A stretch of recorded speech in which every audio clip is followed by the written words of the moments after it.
time, Refocused Radio. Once again, we are here today, and today we have another show lined up for you guys. We have the CEO and founder of an amazing company, Terawatt. Her name is Francie Jain. She is going to teach us all about what's going on at Terawatt Group Coaching, a company that is on a mission to help businesses not just survive turnover, but to stop it in its tracks.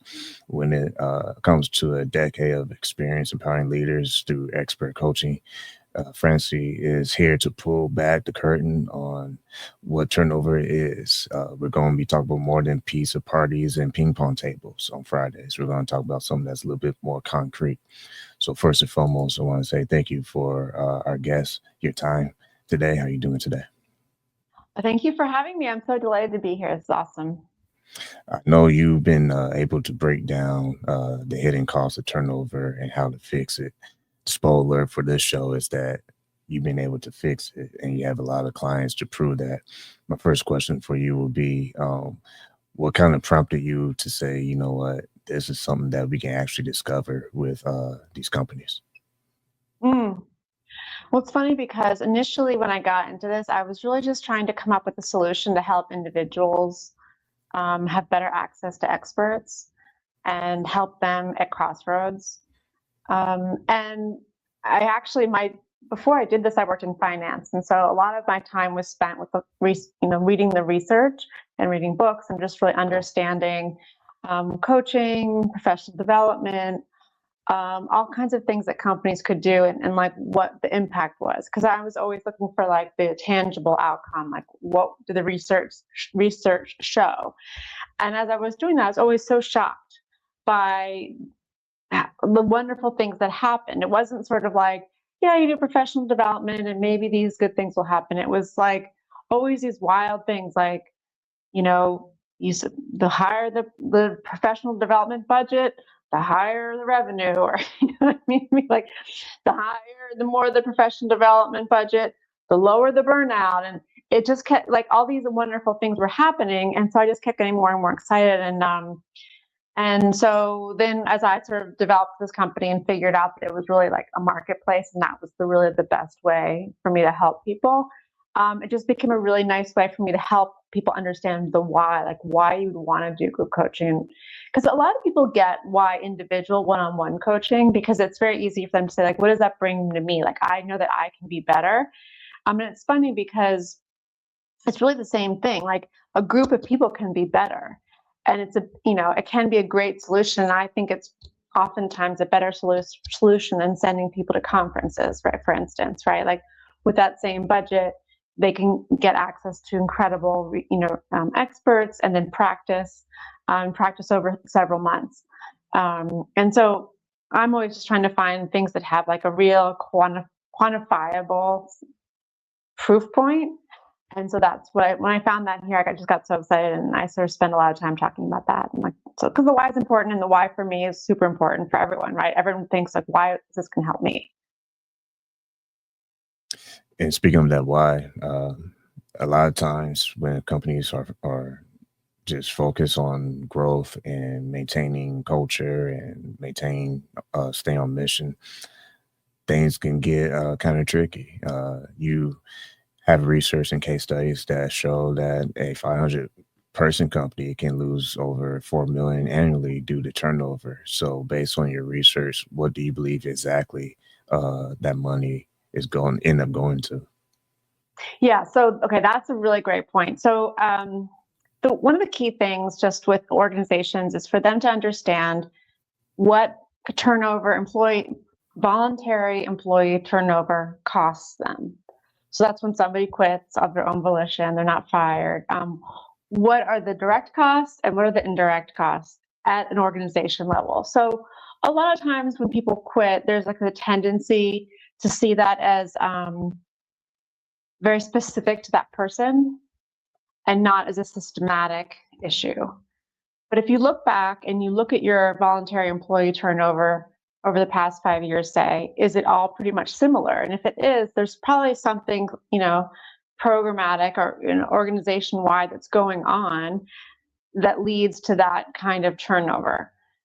And so once you're able then to really understand what your organization's annual kind of turnover rate is, then you can relate it to your vertical. Like, for instance, like if you work in tech, I think the voluntary employee turnover in tech is like 15%.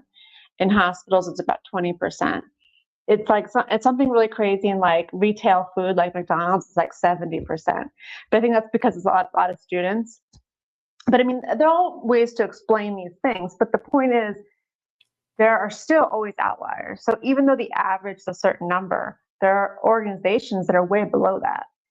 And so we have a case study from one of our coaches who developed a system that helps organizations bring psychological safety into their organization. And the reason we care about that is there's this incredible study done in 2015 by Google showing that the most effective teams all showed a very high level of psychological safety. And so the question is, like, doesn't everyone then want to bring psychological safety to their organization? Because now we know that the best teams perform when people feel safe and they feel like they can bring up problems or counter arguments.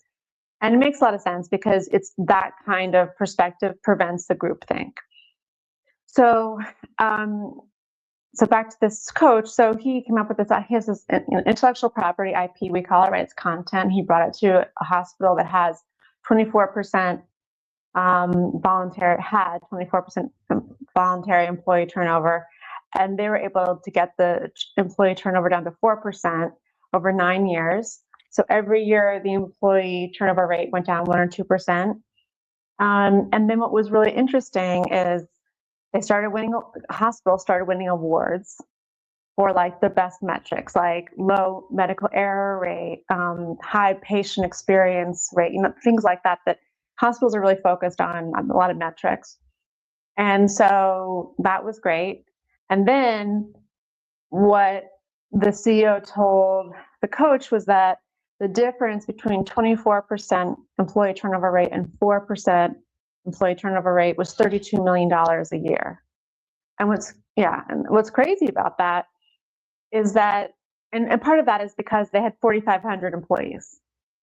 So that's a big organization, but a lot of that I think came from they were probably using travel nurses. And if you're not like aware, travel nurses are a way to plug a hole in a hospital, and you're paying like 1.5 or 2 times or maybe 3 times more than the full-time going rate of that role. But the idea is someone will come for 13 weeks and they'll be there like 100%. And you're not kind of like hiring a person. And so, so basically all these great things happened. They had an extra $32 million a year that they could decide what to do with. And I think that's the one thing that's just really important is like, we can look at these numbers all we want, but in terms of percentages, right? But then you have to remember percentages are related to dollars and like absolute dollars. And so the thing that I like to say about that is when you have an extra whatever amount of money, whether it's $500,000 a year, it's extra because you've reduced your employee turnover rate, or maybe it's $32 million a year, you can really be in offense, right? And you can decide how you want to spend that money, what are your values, what you want to encourage going forward. And it's a much better place to be than paying a lot of money to plug holes for necessary roles that have safety implications if they're open. And so it's just like a really different experience, like 24% unemployment, a turnover to 4% turnover. It's just wildly different worlds. I like the word you use, being on offense, because if you can, what does the opposite look like when they feel like they have to be on defense a lot more than offense? Yeah, and what's funny too is I think that and then back to the research piece, there's a ton of research about the return on investment for human capital. This is not like a secret or anything that only I know. It just somehow like hasn't gotten out into the world. It's actually quite high. And so one of the other things I say to organizations is you should be looking at human capital as an investment the same way you would look at research and development, or the same way you would look at treasuries. Anything the CFO is looking at as like an option to invest in for the available cash, a human capital should be there because, one of the top lines on the income statement, an income statement is salaries. It's people. Most of what these organizations spend cash on is salaries. And so if you can get, you can work with people to have higher productivity, but also higher longevity and improved processes. I mean, a lot of the things, what happens when people stay longer and are happier is that they're more engaged. So they're saying to each other, oh, well, this is not working. Can we make this better? How can we do this? And guess what? Stuff like that means you're saving money. You're much more efficient with your time. All these things are happening. And so it's not just kind of like a few good things happen. Like it sets like a whole snowball effect down the mountain of like wonderful things start happening. And so that's kind of what I'm always trying to say to people. There's no downside to this. It's cash, but you can pretty much be sure it's going to be a relatively high ROI. So it's, just a question of like, how high do you need it to be? And maybe you have better investments, but this is a pretty darn good one. Once again, listen on Refocused Radio and watching us online. Talking to our guest today, Francie Jain, CEO of Terawatt. Go to their website, terawatt.co. My next question I want to talk about is when you think about leadership and development, how they play in retention, what do you believe are some of the positives in emphasizing leadership development to keep people engaged? I'm going to take your word, people engaged. Yeah. Well, it's interesting because so I wrote a little thing with another coach, and we talked about kind of what would happen, like what's the 21st century version of high potential learning and development. And there used to be in 20th century, sort of GE and all these places almost put people through their own business schools. And so now we're saying, instead of like saying, you're the top 5%, we're saying like, anyone who would like to get involved, let's make you better, have it be more of an opt-in situation. And I think that, there's this incredibly valuable research from McKinsey that shows that of the most valuable companies in the world, I think it was like 1,000 companies in the world, the top companies had high level of professional development of their employees, as well as managed to metrics. And so what that means is like any in-person who's like a leader who is considered valuable for the organization, or even somebody who's at the very bottom who's maybe not considered valuable, it turns out that everyone really starts to thrive when professional development is kind of a part of their annual compensation. And then you can also get to other aspects, which is, there's also a statistic that a lot of people don't leave jobs, they leave bosses. And so then you also have the component of like, I was talking to somebody the other day and they were saying like, there's a difference between like managing and leading. And then you get into that component too, like, because really anytime when like someone's reporting to you, you could help them be their best self, or you can help them kind of get the job done. And I think that what I would rather be as an employee is someone who's feeling like I'm able to be my best self. I'm really understood about who I am, like, and either I want to work on my weaknesses or I want to work on my strengths, or even have a person say to me, what's the career that you want? What does that look like? And helping you angle towards that. And certainly like that's easier for larger organizations and smaller organizations. But I think the other thing that's really valuable, I think, for leaders is when you can say, listen, we want you to be the best you can be. And we'll just, let the chips fall where they may. You may not, every employee may not be here in 5 years, but as long as we treat them well and we're fair and we're able to keep them learning, then we'll have this incredible alumni base of people that think really positively about my organization, and will end up making it easier for recruiting and all these other things. So I think that, there's like a sort of a sense, or maybe it's an older sense, I'm not sure if it's still current, but like of trying to hold on to your employees and control them. And really no one can control anyone else. So the best we can really do is just make everyone as good as they want to be and like let the chips fall where they may.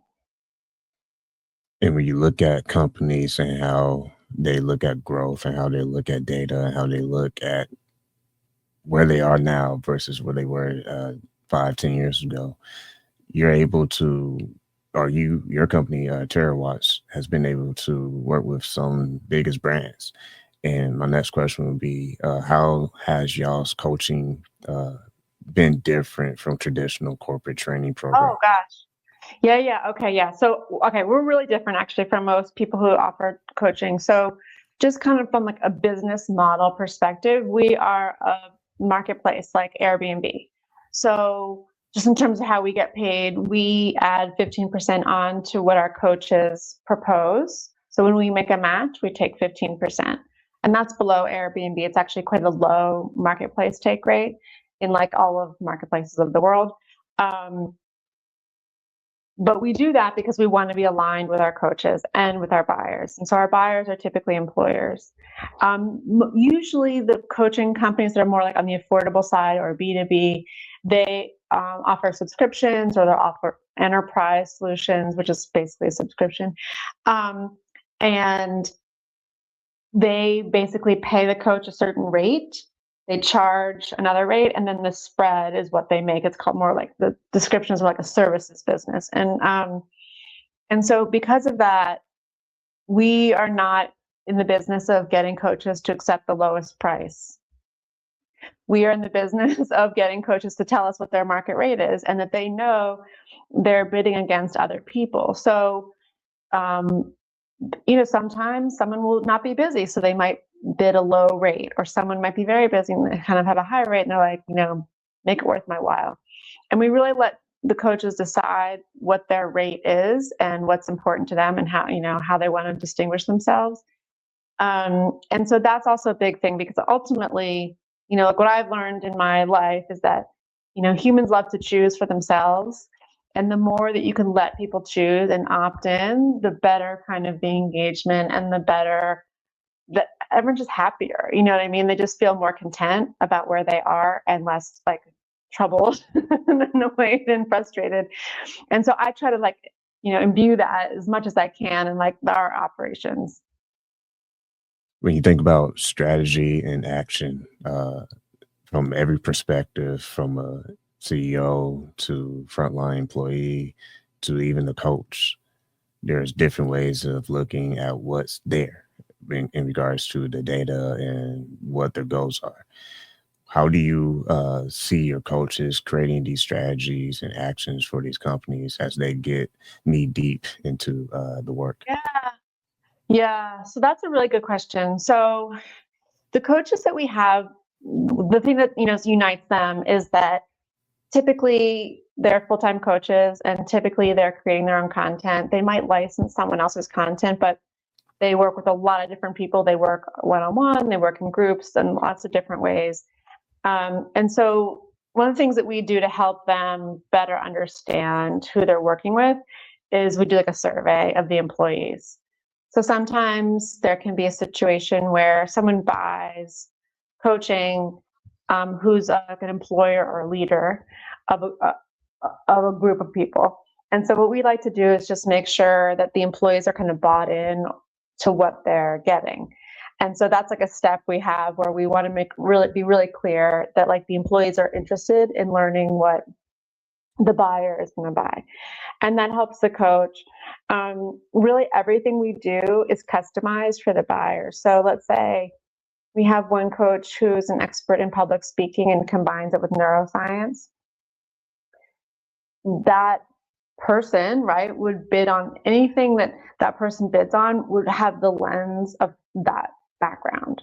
And so that's how everyone sort of comes into it, is that they're able to like take their perspective and say, here's what I've seen, what's been successful with people in the past.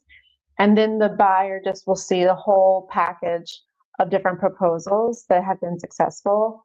And everything's going to be tailored to what that buyer is looking for. Once again, you're watching us online. I'm Refocused Radio, talking to our guest today, Francie Jain, CEO of Terawatt. Go to their business website, terawatt.co. When you think about shifts that can be made, and what I mean by that is just turning the page, if you will, but going with equipped knowledge and reflection of a new way to grow your business and maintain your employees, good employees that is going to help the organization grow and do the heavy lifting as it continues to mature them as they are getting better and bigger in their career. That was kind of long-winded, but as I land the plane on the question, my question is, when you think about shifts from executives' perspective, what are some things they should keep in mind in looking at coaching as an investment rather than expense for them? Oh, yeah. Yeah, I mean, I think that a lot of times when people are unsure if they want to do coaching, they're just not sure what the return is going to be. And they're not sure if it's a good use of cash. That's usually kind of what's going on. So if you're not solving like a super specific problem that like, I don't know, like everyone here needs to know how to write better. Like that's very specific, right? Like we don't really have coaches who do that. But, we're kind of good for like, there's a problem, you need a solution, and we can help you prove the return on investment for it. So one of the things we help organizations do is really like create control groups and create before and after surveys and really like, and do it over the same timeline so that it's really clear in terms of looking at the business, like what's changed and what hasn't changed, and comparing and contrasting, because then that gives people almost like a baseline or a beta, a way to understand like if this is done this small group, how does that starting to change the organization? Has that changed that group? How is this group different from that group? That's what's really cool is when you start to do stuff like that. And like, did just this one group doing this one thing, did that change any of the metrics for that group? Did that change any of the metrics for the organization? And I think the more that you can really look at first you have to get like the baseline, which is kind of what we talked about before earlier, right? Like one of the baseline of what your employee turnover is, just period. And is that the same it's been for the past 5 years? So it's the same for these groups. Like what are the metrics that they're coming up with that they're managing to? And does anything change when you bring in coaching? And does anything change for the broader organization? And that's all measurable. And then there's even really cool, super cool, like accounting metrics for human capital, for like the accountants of the world and CFOs of the world. I'm not an expert on those, but you can bring that to the finance, team as well. And they can put that in their reports. And you can start to look at it. It's basically kind of like return on investment type stuff, but it's looking at it through like GAAP and different accounting mechanisms. And so I think that and then when you're able to do it internally and you start to see the numbers and you see what shifts and change, then it's a little bit easier to become a believer. And that's kind of what we pitch is like, we're not saying to organizations come in and let's do this all immediately with 5,000 people. It's more like, let's do a beta. Oh, like we had a thing. Let's do a beta, see if it can be improved. And then if you like it, we can roll it out to a larger group. When you look or at even the just future, another group, right? It doesn't have to be like a huge change. Can we make? Yeah.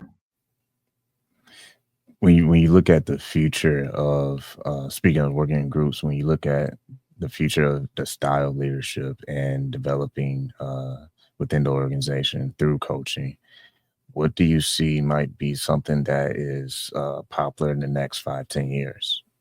Okay. I think one of the really cool things that should happen, at least, I'm not sure if it will, but should happen, is that I think professional development should be a percentage of everyone's salary within an organization. And then they can choose how they want to spend it. I think, again, like the more choice you give people, the more engaged they'll be with the thing. And, even if they choose something like, how to do better with your family members, it will still impact their relationships with the work people, because, it's really a fallacy that like your work life and your home life are like super different. I mean, we're all the same person both places. It's just slightly different situations. But if you're able to help someone like better negotiate in one area, they'll definitely be a better negotiator in the other area. And same things with maybe a better listener, or maybe a better problem solver, or maybe a better communicator. And so, or maybe you just have fewer problems at home, so you're able to devote more energy to work. All sorts of like interesting things start to happen, right? So I just think the coolest thing for me would be is if it became a lot more mechanized about like the dollars that go into professional development, instead of it kind of being someone who's deciding who gets professional development, and sort of like picking, but becomes really like there's no, what's the word, subjectivity to it. Everyone gets a certain amount, and that person can decide what to do with it. Like we've seen some surveys in the past that we put together, but that like different ethnic groups saw things differently at companies. It was fascinating. And I think what that really means to me is like, you have to wonder, like, are they organizations where there's like a picker of professional development and recipients of professional development? But if everyone's getting it, and if everyone's getting, let's say like 3% of their salary is a budget to spend on whatever you want for professional development, that's a way for it to really be fair across the organization and it not be like, some people deemed, high potential or anything like that. Like really, like everyone has the potential. I think everyone has the potential to be an A+ employee. It's just that sometimes people don't exactly understand what's being requested of them, or maybe they have other problems they're sort of working with. But I think if you give everyone the tools, they can decide for themselves, like if they want to be an A+ player or, teammate. And with that said, it kind of ties into my next question. You hit on diversity moments ago, and not to get political, but when you think about what your company is doing to help businesses with these coaches and building bridges between them and these coaches, what are some of the things, just to dive deeper real fast, that you believe countries long term can benefit from with working with these coaches and understanding that everyone's Yeah. unique? Well, because ultimately it's like everything. It's like diversity. It's like people. Everyone has different families. Like it's impossible to know what someone grew up with and what someone else grew up with, right? I mean, meaning like entrepreneurship was not really like a thing in my family, and so I didn't have a lot of support from my family to do entrepreneurial things. So I had to find that support from outside of the family.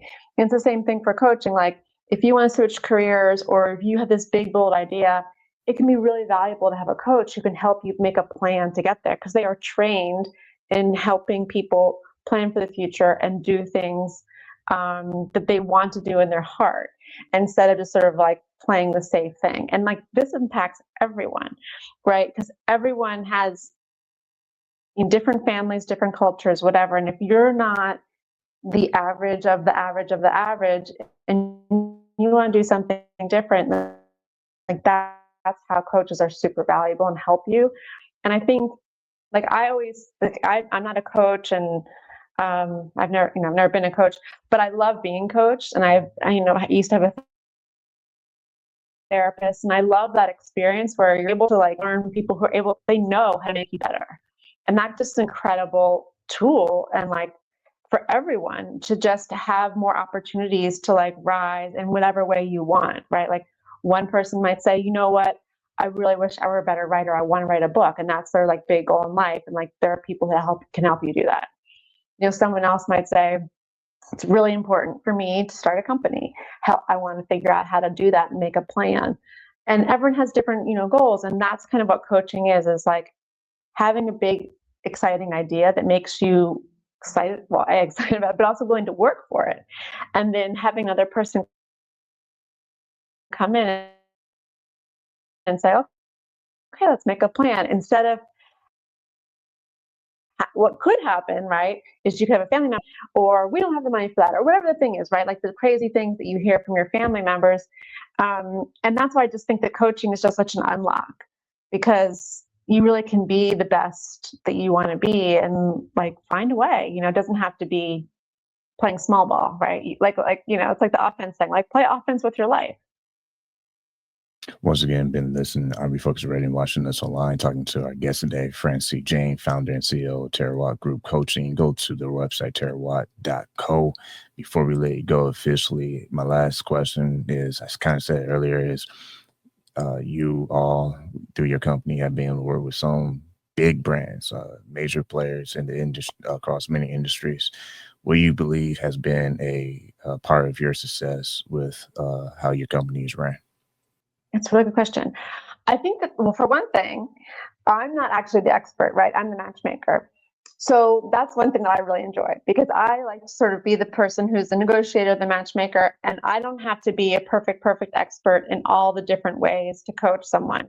But I know we've got over 100 people that are. And so what I think what we've done really well is just say, listen, like, we're not coming to you with like one solution. We want to know what the problem is and bring a solution for that. And I think that really makes, I don't know what the word is, but makes people feel like a little bit more relaxed, because we're not trying to sell them hard on some solution. And how can we help you in a very specific way, exactly what you're looking for. And like I said before, I always this thought of like, what does it matter to me? Why does that matter to me?